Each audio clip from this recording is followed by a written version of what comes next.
Welcome to How to Save Your Marriage with Nicola Beer, a full show of tips and practical strategies to repair, rebuild, and strengthen your relationship. If you are currently stuck, wondering if your marriage can be saved, or you know you want to save it but don't know how to go about changing it, this show is for you. To book your free marriage strategy session with Nicola, get the free marriage ebook or donate. If you are enjoying the show and want to help keep it flowing, visit www.nicolabeer.com. Hi and welcome. I'm so happy you're here. I'm going to be talking about a really interesting topic today, and that is the mind and gut connection. And the reason that it's so interesting and I'm so excited to be sharing with you about it is because often a lot of people will look at food as the problem when it comes to gut problems. And this is what I want to sort of explore today. Is it food or is it emotional? The amount of women and men who have discovered that their husband or wife is cheating on them and had an affair will share with me that the physical symptoms that they're having is a real stressed out stomach, where they're running to the toilet or not going to the toilet, or where they are just constantly having churning in their stomach. Sometimes it keeps them awake at night. Some people feel really hungry, some people don't feel hungry. And then there's all other emotions, grief, the loss of your partner saying, I don't love you anymore, or I'm leaving. All of this stress can come and affect the gut. And then there are other life events too that might get in the way. For example, nervousness about a job, financial stress, worry about a big presentation, or move.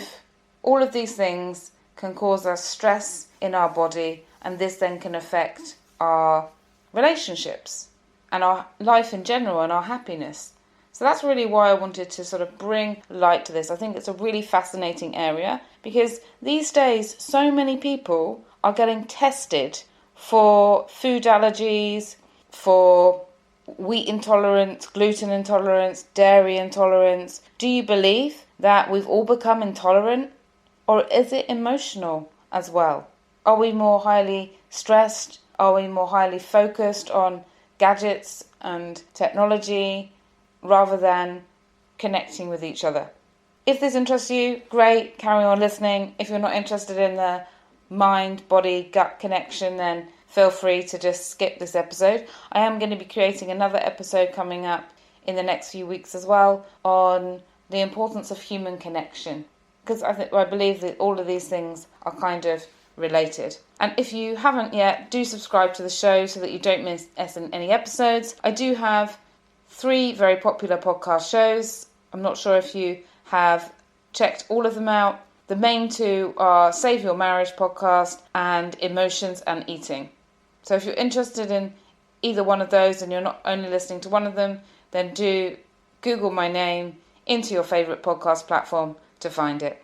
So Imran Mayer, a gastroenterologist, neuroscientist and UCLA professor who studied how the digestive system and nervous system interact in health and disease, states, the brain and the gut are so closely connected, you almost have to look at it as one unit.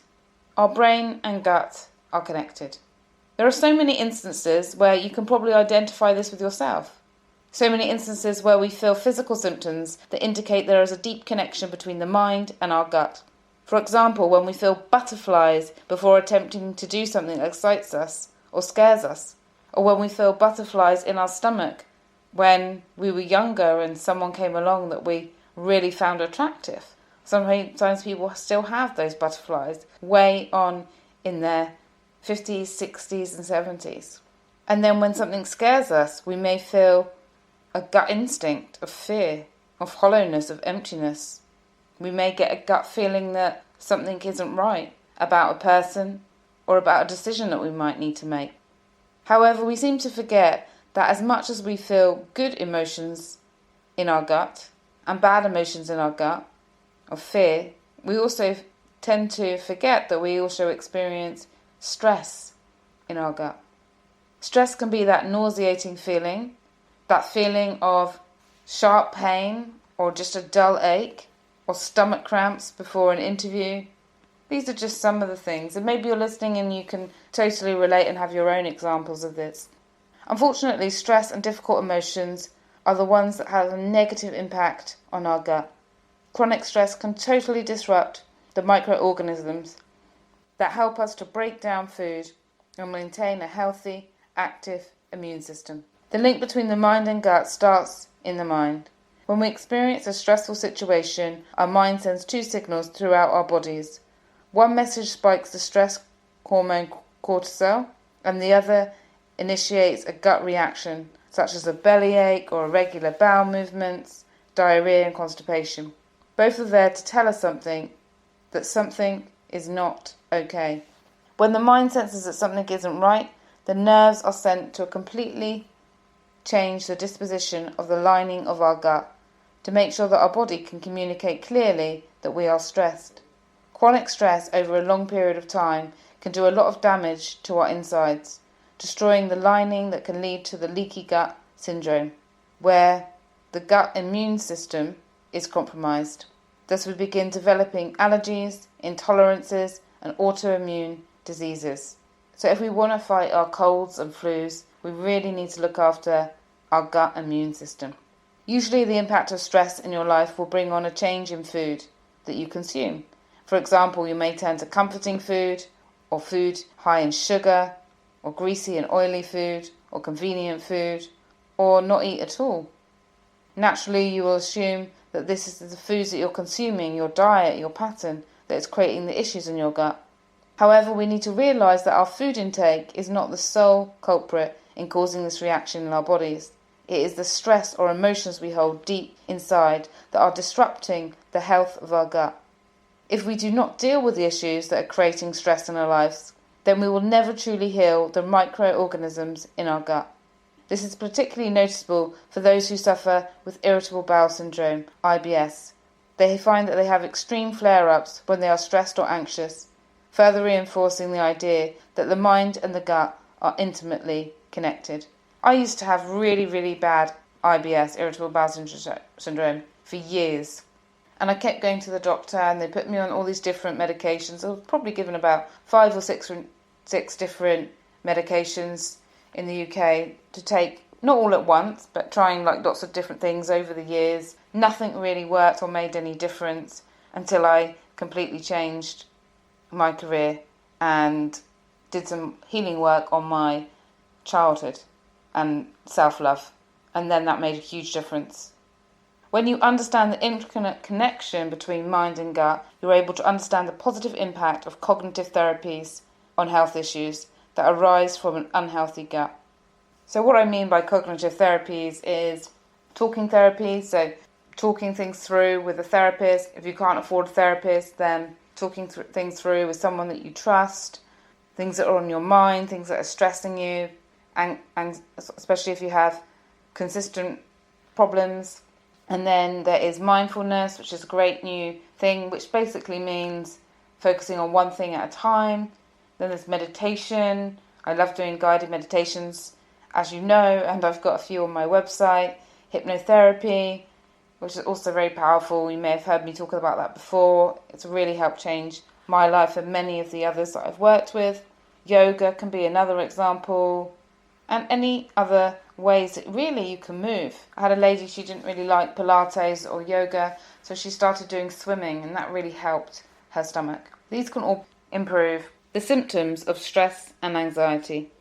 When you understand the infinite connection between the mind and gut, you're able to understand the positive impact of cognitive therapies on health issues that arise from an unhealthy gut. And by cognitive therapies, I mean talking therapy, so talking things through with a counsellor or a coach. And if you don't have the budget for that, then talking it through with a really good friend or trusted family member that you really can confide in and share the things that are on your mind that possibly could be leading to an upset gut or lots of illnesses. Mindfulness, which is basically focusing on one thing at a time, doing one thing at a time. Then there's meditation and hypnotherapy, and you know probably by now that I'm a huge advocate of that. It's really helped transform not only my life, but thousands of others that I've had the privilege to work with over the years. and I've given 2 in my audio programs, and I get great feedback again and again from my audio programs that the meditations and the hypnotherapies have just changed everything, and they're just so amazed that just changing the subconscious mind by listening to the audios in a relaxing state before sleep or when you wake up in the morning has made such an impact. And then there's things like yoga and any other sort of physical activities, walking, swimming. These can all help the symptoms of stress and anxiety. And researchers have found that patients who tried psychologically based approaches, so these kind of approaches, had a far greater improvement in their digestive systems compared with patients who received only conventional medical treatment. And that just really reminds me of my own case, where I was just given all these different drugs that none of them really worked at all, fibre gel and all these other things. And actually what I really needed was somebody to help me release these feelings of not feeling good enough so that I could just relax more and enjoy life. And nothing is better than just enjoying a life to the full. I always find it really attractive when I meet people who are just absolutely involved in so many different things, happy, positive, and I thought, I'm never going to be that person. And thankfully, I really am enjoying my life to the max. The next, I'm going to share with you some things you can do alongside therapy to reduce your stress levels. As a result, you will notice positive impact this has on your body. So the first thing is really get moving. So I'm just highlighting that again. Choosing a physical activity that you find works best for you. Make sure that you enjoy it. If you don't enjoy physical activity, then you're just going to be adding more stress to you. So make sure that there's some form of movement that you enjoy. So I had one lady that loves doing hula hooping. She doesn't want to go to a gym. She doesn't want to lift weights. She doesn't really like walking because it's too hot where she lives. So she's done hula hooping inside. And she finds it fun. So it's finding something that you find good for you. With people with a lot of anger, I really highly recommend kickboxing or martial arts or normal boxing, just to really get out that frustration, or running. This can be really great. Myself, I love to dance, do yoga and walk. Those are like my 3 main things. But anything that you can choose that will relieve tension for you. Some people need high adrenaline exercises to relieve tension. Other people need really soft, gentle, loving movements. So you've really got to focus on what works best for you. Things that help you relax your mind and release endorphins, the happy hormones in the brain. The other thing is mindfulness, as I mentioned. So this is like taking some time out to focus on yourself with no distractions. Sometimes it can be one of the most difficult things to do, to turn off our phone and just be doing one thing at a time. Watching some comedy, just focusing on that. Or just focusing on the cooking. Just focusing on walking. Just focusing on one thing at a time. And this can be also a good thing to do to address any negative thoughts and replace them with positive affirmations. Saying positive things to yourself repeatedly can really help. So some people will just sit there in silence and then just focus their mind on reading a positive affirmation, and that's what they do. And I really do believe that positive affirmations, hypnotherapy, meditation, they can all over time help you reduce your amounts of stress by flooding your mind with positive thoughts about the future, about yourself, and what we hold in our mind really does affect our daily mood and our daily experiences. So it's a great thing to really do, and lessens the impact of stressful situations so that you're able to handle these stressful situations in a much better way. And then there's deep breathing. And this may seem like a very simple thing to do, but how often do you actually focus on your breathing and do nothing but breathe? Deep breathing allows us to trigger our parasympathetic nervous system, which is responsible for our ability to rest, repair. We cannot heal if we're not in that relaxed state. The body needs to be in that relaxed state to be able to heal any physical things that we are going through. So really deep breathing, meditations, hypnotherapy, things that really calm you are so beneficial.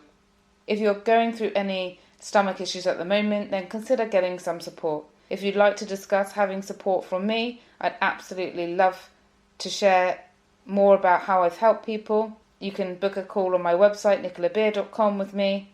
So I'm just going to share the story of somebody who I supported, who wanted to share her story with the listeners of the podcast show, because she listens to the podcast show a lot, and wanted to share her experience working with me and how it really helped her, and her fascination about the mind-gut connection.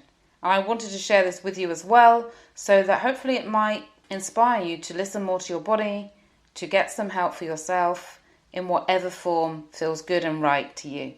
And this is what she said. I'm just going to read you her story. After suffering with a miscarriage in my 20th week of pregnancy, I was incredibly stressed and understandably feeling low, mixed with a large prescription of antibiotics which totally destroyed my good bacteria. My gut was screaming out for some attention.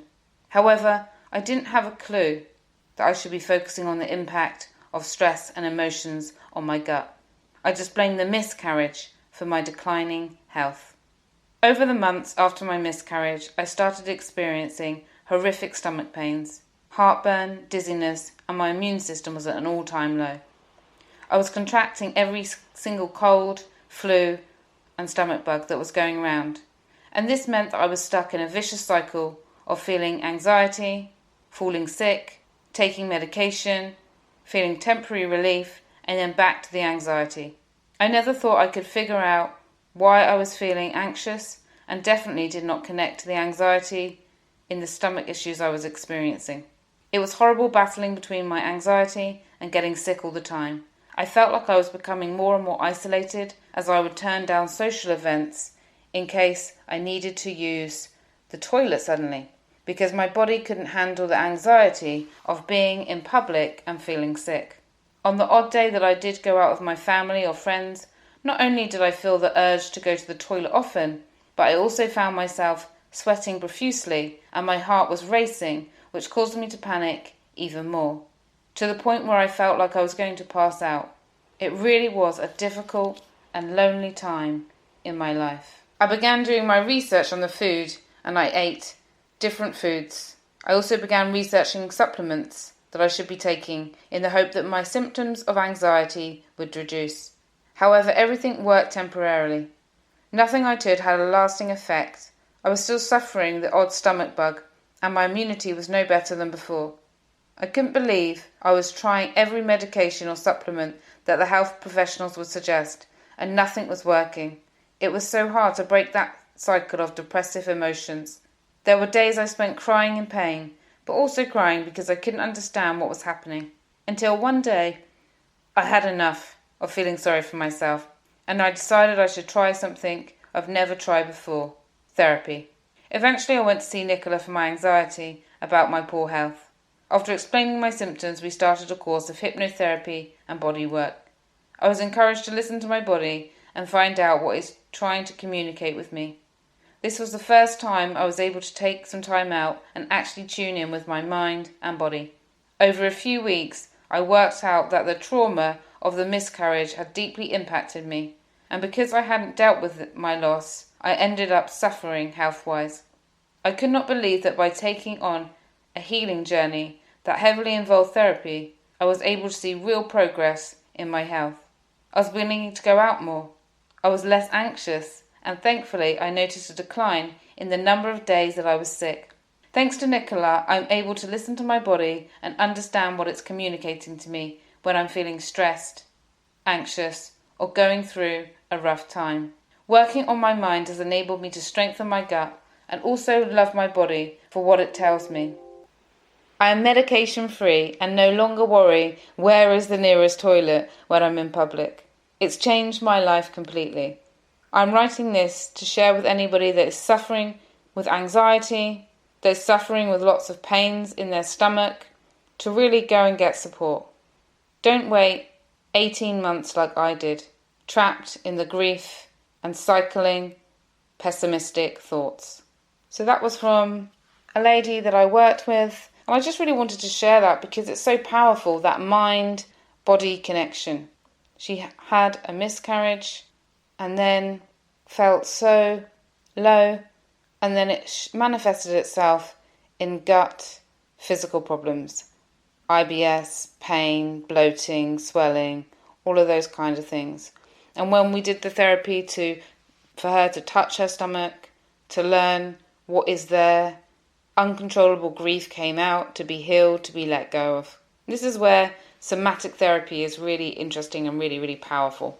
And if you have any questions about this, if you'd like to discuss working with me, then you can visit my website, nicolabeer.com, and book a free consultation with me where we can discuss this in more detail. From my heart to yours, thank you so much for listening. Have a wonderful day ahead. Take care. Bye. Thank you for listening to How to Save Your Marriage with Nicola Beer. To book your free marriage strategy session today, you can visit www.nicolabeer.com, where you can also get the free marriage fixing ebook, request a topic for the show, and make a donation if the show has been of benefit to you and you want to help keep it going. We wish you an amazing love-filled day ahead.